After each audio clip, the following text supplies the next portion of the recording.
नमस्कार. आज आपल्यासोबत धुळे जिल्ह्याचे एक सुप्रसिद्ध नाव ज्यांना कुठल्या ओळखीची गरज नाहीये. ते त्यांचं कार्य म्हटलं तर सामाजिक, राजकीय तथा कायदे क्षेत्रामध्ये एक खूप मोठं नाव ज्यांनी आजपर्यंत लौकिक केलेले आहे, असे आपल्यासोबत अ, राहुल भाऊ वाघ आज आपल्या माध्यमावर एक मुलाखत सादर करणार आहे. त्या मुलाखतच्या माध्यमातून आज ज्या प्रकारे धुळे महानगरपालिकेच्या पार्श्वभूमीवर त्यांनी आपली उमेदवारी भारतीय बहुजन समाज पार्टीकडे दाखल केलेली आहे. त्या संदर्भात आज त्यांच्याशी आपण चर्चा करणार आहोत. तर राहुल दादा, नमस्कार. आपण आपल्या प्रभागाच्या संदर्भात काय सांगणार? काय समस्या आहेत या ठिकाणी? मुळात महत्वाची समस्या ही आहे की आपण नगरसेवक म्हणून ज्या उमेदवारांना निवडून देतो, तर ते आपण कशासाठी निवडून देतो या संदर्भामध्ये नागरिकांचं नागरीकरण करणं आणि त्यांचं प्रबोधन करणं या मतदारसंघामध्ये आम्ही अल्टिमेट ऑब्जेक्टिव्ह ठेवलेला आहे. कारण मतदारांना वेठीस धरून म्हणजे आपण जे बघतो आहोत की आता मध्यंतरी ज्या पद्धतीने निवडणूक प्रक्रिया राबवली जाते, त्याच्यामध्ये सर्वात जास्त क्रिमिनल टाईपच्या लोकांना एक संधी दिल्या जाते. जे लोक ठेकेदार आहेत त्यांना मोठ्या प्रमाणामध्ये संधी दिल्या जात आहे. तर आम्ही या ठिकाणी मॉडेल बहुजन समाज पार्टीतर्फे एस्टॅब्लिश करू पाहतोय की सुशिक्षित आणि स्वच्छ चारित्र्याचे लोक या निवडणूक प्रक्रियेमध्ये आणले पाहिजे. म्हणून आम्ही मतदारांसमोर स्पष्टपणे आमच्या स्वच्छ चारित्र्याचे लोक आपल्या समोर ठेवलेले आहेत.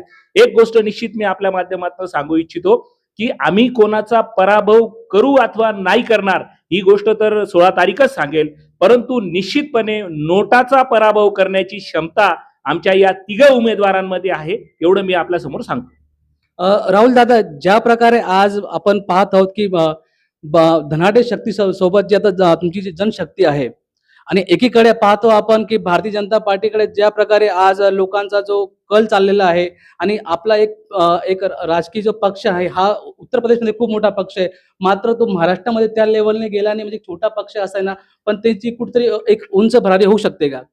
निश्चित प्रश्न अतिशय चांगला आहे की मला असं वाटतं की महाराष्ट्रामध्ये नव्हे तर देशामध्ये 3 नंबरचा राष्ट्रीय पक्ष म्हणून बहुजन समाज पार्टीला मान्यता आहे.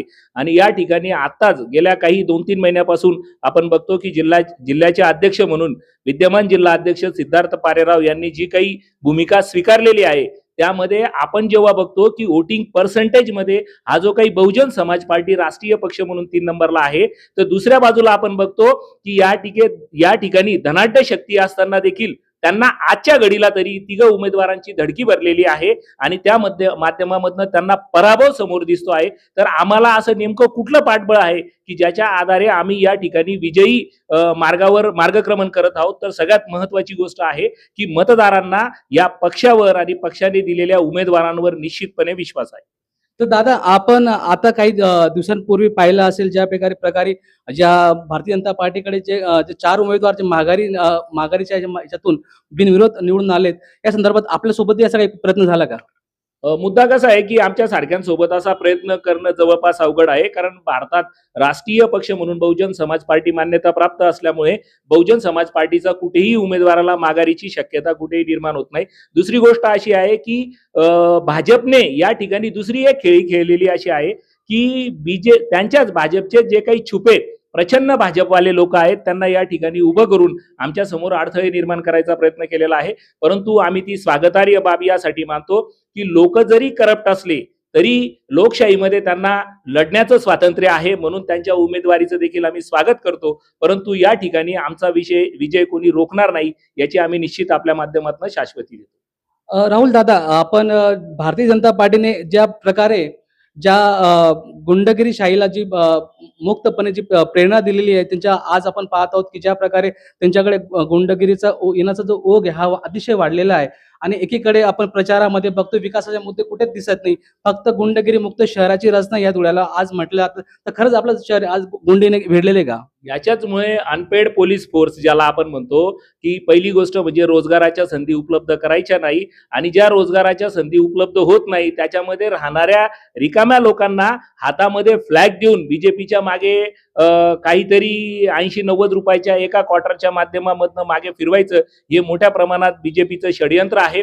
दुसऱ्या बाजूला आपण असं बघतो की या राज्याचे विद्यमान मुख्यमंत्री देवेंद्र फडणवीस साहेब जेव्हा धुळे जिल्ह्यामध्ये येतात आणि धुळे जिल्ह्यात सांगतात की शहराचा विकास करायचा असेल तर आम्हाला एक संधी द्या, मग 5 वर्ष नेमकं बीजेपी करत काय होतं याच्याकडे आपण विचार केला पाहिजे. मला असं वाटतं की विद्यमान जे काही मुख्यमंत्री आहेत त्यांना विस्मरणाचा त्रास असावा, कारण ते धुळ्यात आल्यानंतर त्यांना हे स्मरणच नव्हतं की मागच्या 5 वर्षामध्ये बीजेपीचं शासन होतं आणि अबाऊ 50 उमेदवार निवडून आलेले असताना बीजेपी कुठलंही काही कार्य करू शकलेले नाही. त्याच्यामुळे पुन्हा त्यांना संधी देणं म्हणजे मला असं वाटतं की मतदारांचा अवमान करणं आहे. राहुल दादा, ज्या प्रकारे आपण आता काही दिवसांपूर्वी जे मुख्यमंत्र्यांची सभा झाली या ठिकाणी, या सभेमध्ये धुळे आमदारांनी असं नमूद केलं की या शहरामध्ये जर हिंदू एकत्र आले नाही तर या ठिकाणी ज्या महापौरपदी हा फारुख शाहचा जो मुलगा आहे हा विराजमान होईल. या संदर्भात जे मतांचं ध्रुवीकरण करून जे धर्मवादचं जे एक बीज पेटलं गेलं, या संदर्भात आपण काय सांगणार? माझी स्पष्ट भूमिका आहे की हा प्रचार अतिशय चुकीचा आहे. हा देश सर्व धर्म समभाव धर्मनिरपेक्ष राष्ट्र आहे. या राष्ट्रामध्ये कुठलाही व्यक्ती हा मुख्य पदावर जाऊ शकतो, परंतु पूर्वीच असा प्रचार करणं म्हणजे पर्यायाने तुम्ही किती छुपे विषमतावादी आहात याचं एक ध्वनितार्थ आहे. म्हणून मला असं वाटतं की या विषयामध्ये धर्माचा वाईट पद्धतीने प्रचार करणं ही चुकीची बाब आहे. दुसरी बाब मी आपल्या समोर सांगतो की अमेरिकेच्या राष्ट्राध्यक्षाच्या विरोधामध्ये ममदानी नावाच्या व्यक्तीने ज्या पद्धतीने निवडणुकीत विजय मिळवलाय तसा विजय बहुजन समाज पार्टी या ठिकाणी मिळवेल. राहुल दादा, आपल्याला काय वाटतं की या देशाला आज खऱ्या अर्थाने जातीवाद, धर्मवाद यापेक्षा विकासाचे मुद्दे अधिक महत्वाचे असं आहे का? म्हणून आम्ही बहुजन समाज पार्टीतर्फे उमेदवारी करायचं कारणच हे आहे, कारण बाकीचे जे काही लोक विरोधक म्हणून आज आपल्याला स्पष्टपणे दिसत आहेत ते छुपे बीजेपीवादी जे मागच्या दरवाजाने ते भाजपवालेच आहेत.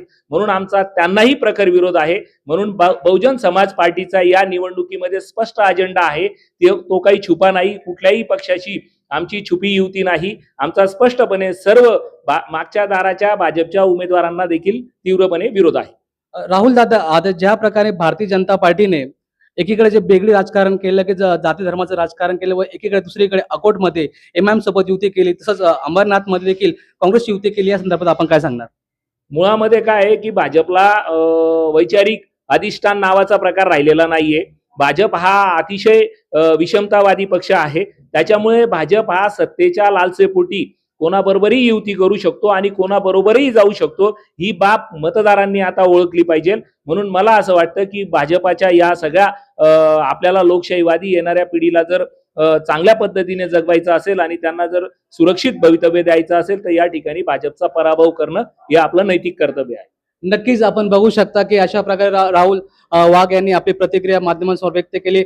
धन्यवाद राहुल दादा की आपण आम्हाला तुमचा बहुमूल्य वेळ दिला, त्याबद्दल मी आभार व्यक्त करतो. तसेच या येणाऱ्या निवडणुकीमध्ये तुम्ही नक्की तुमचा विजय होईल या संदर्भात देखील मी चॅनल मार्फत तुम्हाला शुभेच्छा देतो. मी जनसामान्य आवाज. जय भीम.